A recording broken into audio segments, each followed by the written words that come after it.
The importance of novelty in marriage, the importance of novelty in long-lasting, magnificent, passionate relationships, the importance of novelty in making our day, our year, our life more rich. This is, on the one hand, a very basic topic, but I want to point the light on a few different layers as we think about this. Because for couples who've been together a long time, there are two frequent complaints. One is about not getting along, fighting a lot, not agreeing. That's actually, while a very real and significant problem, what is much more common is couples who feel bored with one another, kind of resigned to how things are, having the same conversations over and over again. Sex, it's the same routine. You always know how it starts. You know what happens next. You know what happens next. And then it finishes. Like there's just a monotony to the intimacy. That is far and away the most common complaint of couples that have been together a long time. And even when there is all kinds of things to engage with, children, eventually grandchildren, career things, maybe new people in the neighborhood. I don't know what the situation is, but you can have a lot of dynamic evolution and just variety in your life without that being necessarily reflected in your marriage. And so I want to talk about that. First of all, it's really, really important. And I don't want you to get used to being kind of bored with the same old, same old. I want you to set things up and shift into a paradigm where that is not your complaint, because it's actually pretty easy not to get bored in marriage. It's pretty easy to pivot and create novelty and enjoy more pleasure. And the main thing is to put your attention on it and think about how to do it. So there are two kind of paradigms I want to share with you first. One is from Esther Perel, a magnificent psychotherapist, author, speaker, coach, trainer. She's amazing. And she has done such a beautiful job in articulating the two different elements in a wonderful marriage.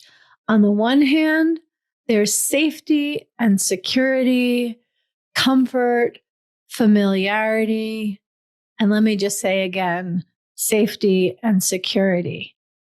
And one of the appeals of a long-lasting relationship is to really be able to enjoy the safety and security. And on the other side, on the other pole, is excitement, danger, risk, the unexpected, the uncertain, and too much of the one, too much adventure and uncertainty. It can be unnerving because we crave the security and stability of our committed relationship. But the fact is that being so far on the other end of the spectrum with stability, security, safety, at a certain point, we start to feel a little dead inside because we're missing the adventure and the risk and the excitement and the variety. So that is one axis, let me just say. And the other one that I want to introduce you to, if you're not already familiar with Stephen Kotler's work, and he said a lot of different things, and I don't know his work that well. So if you're an expert, this might not be quite exactly what he would say, but this is the general idea. And that is that to be in a flow state, that state where you're fully present, totally engaged in the moment, nourished by what you're feeling and thinking and doing. And it's like surfing the wave is the ultimate example of being in a flow state, that for that we require, in whatever it is that we're doing, mastery, working at something, being challenged, navigating something that isn't so easy, but it involves challenge and novelty. That if we're just working really hard and focused, we're not in a flow state. And if everything is new and frolicsome and full of novelty without that kind of focus and intentionality that creates mastery, we're also not in a flow state. So for the most part, I am talking to people who are in long-lasting committed relationships where there has been a lot of safety and a lot of security. And in fact, many people, when they first get into a relationship and get married, there's something about the safety and security which is so very appealing. But how to bring in the novelty, how to bring in the interest and intrigue and keeping things really alive and dynamic. And actually, I'm reminded of a wonderful client of mine. She had been married for 5 years to a man with whom she had safety, security, and really lovely companionship. He was a good man. They were best friends, and there was no excitement. There was no spark. There had been, but it tapered off, and the security was, and the safety and the familiarity was so rich, except that she felt like she was dying inside, and the lack of novelty, especially in their sex life, is what led to their divorce. So when I was speaking with her, she was 5 years into her next relationship, or I don't know if it was the next relationship, but anyway, the next long relationship where there was safety and security and excitement. And she was just really concerned that that relationship also was going to end up coming to a close because she wanted to know that it could continually feed her desire for novelty, especially when it came to sex. And I'm so glad she asked me this question years and years ago, because it gave me an opportunity to articulate my answer, which I want to share with you now, which is that when you first get together with someone, novelty in the sexual realm, it involves different positions and different locations, different styles of having sex. There's a lot of variety that would easily be captured on a camera. In fact, having a camera there would create novelty. But the point is, you can see the variety in the mechanics of it all. Well, 15, 20, 25, in my case, in a few weeks, 27 years into a marriage, novelty has a totally different flavor. It has to do with a sex position that you've been in hundreds, thousands of times, that it's super familiar, but because you both have such luscious, potent attention on your own experience and one another, that one small shift of one of your bodies opens up all this new sensation and the novelty of other experiences, even though the mechanics look very different, because of the depth of attention and the attunement. One small shift, minuscule shift, can open up all kinds of excitement and novelty. That is my personal experience, and that is also what I see with my clients, that what creates a novelty when it comes to sexuality is the quality of attention and the increasing openness to experience more sensations. So as I weave all of this together, I want to emphasize that safety and security, or in the flow state language, working at something, facing the challenges, those are super, super important. But don't ever believe that it's either or. The cost in believing it's either or is too great. It's unnecessary. And so when you have safety and security, then look for how you can bring in the excitement, the novelty. And I've shared one element when it comes to sexual practice, to sexuality and lovemaking, that the deeper your attention, the more focused and expansive, the more aware you become of your own experience, and the more dynamic and varied the sensations can be. But also in the everyday, I think really the main ingredients for creating novelty in everyday interactions, whether your clothes are on or off, whether you're discussing logistics, sitting down to dinner, or on a romantic date, whatever the case may be, the two main contributions to novelty are curiosity and playfulness. One of the things about work and safety and security is that we become so serious. I invite you to look at how can you be more playful? How can you be more flirtatious? And the fact is that you go first. You're the one who makes the change. Your partner doesn't need to do anything for you to become just a little more flirtatious. Like maybe when you're having a conversation that you would usually say, oh yeah, I'll take care of that. You can just take a breath and be in your body. I'm exaggerating to make the point. You do you, but basically saying, all right, I'll take care of that. And what are you going to take care of? Or really whatever it can be, because any particular script sounds artificial, and it's not about the words you say.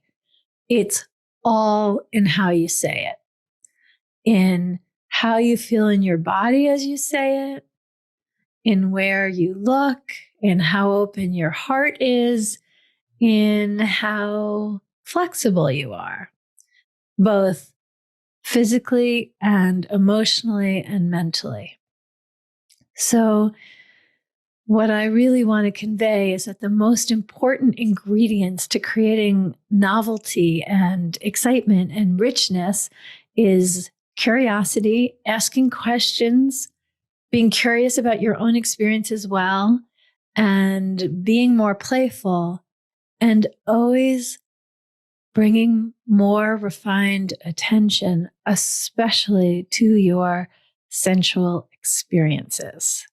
And yes, this is something you can do together.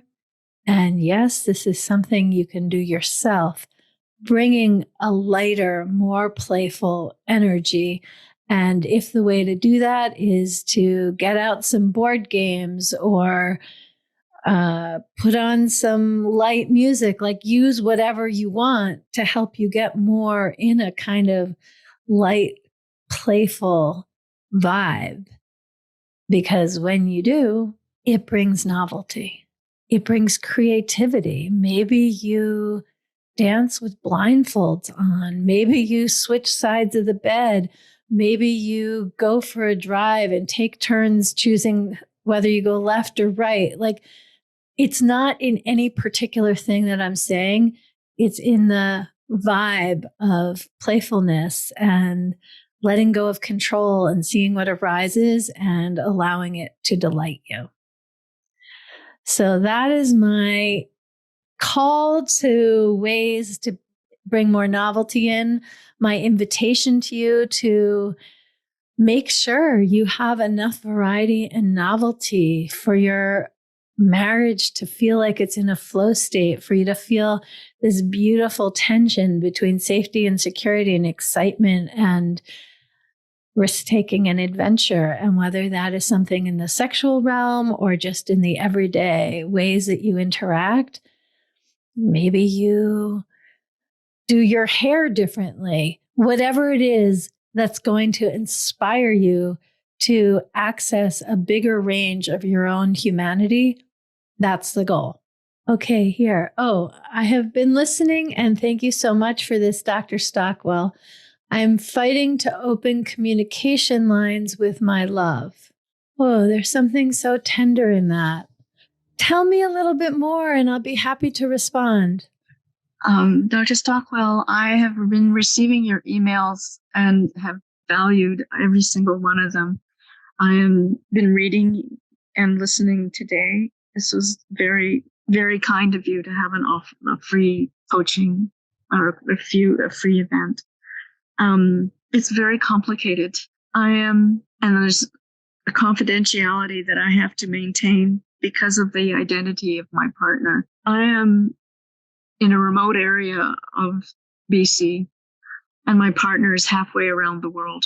I hit rock bottom yesterday. My feelings of being distanced for too long, and a gentleman who has committed and said he loves me and wants to propose to me and marry me. It's been 35 plus years that I have not been in a relationship. I have been a professional in Canada, put my life and love into my work. And suddenly I had a scamming event in my life. And then I relocated to the interior to be close to my family, my brother. And then I met another person online, and we have been communicating long distance through WhatsApp and other means. I traveled to Istanbul just before Christmas to try to meet him and could not because he was under heavy security, and so we could not get together. I left Istanbul. I went there also to find work as in my profession, and boy, does that country ever need the skills I have. Anyway, I came back, stayed with a friend in South Africa who convinced me that I was being scammed again. But then the relationship kept going in WhatsApp. And have you met this person in person ever? I have met him through videos. I keep trying to get him to do a Zoom call with me so I can see him real time. His security. Oh, when you say you've met him through videos, you mean not a video call, but he sent a video? Yes, through WhatsApp. We've had conversations in WhatsApp where he comes online and talks to me in video, like a video chat. Okay. And so we've communicated that way, but his security detail will not allow him to, now where he is located, to actually communicate using any kind of video and or communication systems. I obviously don't know everything. It sounds like a very intricate, complicated, sophisticated situation.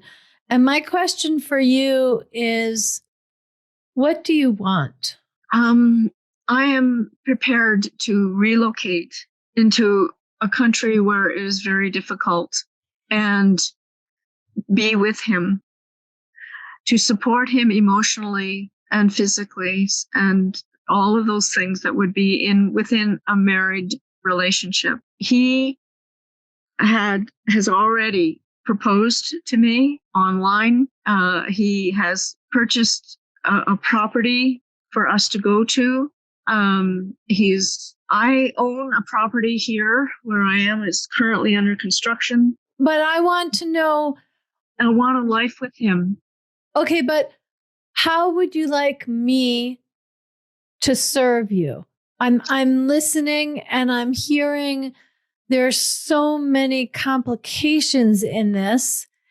And I want to know, how would you like me to coach you? What would you like me to focus on? What do you do about avoidance behavior or concerns? Okay. Concerns for safety. He has concerns for security and safety. He has significant ones. And that are in your estimation realistic, or do they in any way tend towards a kind of paranoia? I have no idea. My former background is nursing.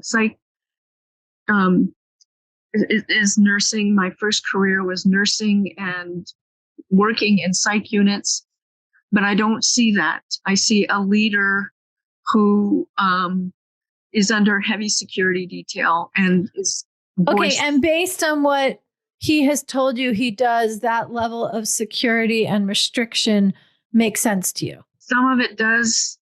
Well, he's returned to his country, so some of it does. And when he travels outside of it, it makes perfect sense to me. Okay. So I'm going to talk to you about how to be in a relationship with someone with avoidant tendencies, no matter how warranted they are. Is that useful? That would be useful. I don't want to take all of your time from your other people. No, that's fine. This is what we're doing right now. So one of the most important things in interacting with an avoidant person is making it safe for them to open up to you. And I'm speaking generally, although it sounds like there are more layers involved in your remarkable circumstances. So, but that is still true. And the way to make it safe is not to say it's safe. It's not to be parental. It's to tend your own emotional nourishment so that you're not coming to interactions with neediness. I'm not saying that you are. I'm not hearing that in what you're saying, but this is the most relevant principle I can offer you, given what I know. I mean, what you've shared just now. So the more that you can find your own delight, that you can let the sun touch your face and enjoy it, that you can put on music and dance in your own kitchen, that you can smile because your heart is filled with gratitude, whatever it is, okay? I want it, of course, to be according to your personality and whatever it is that lights you up.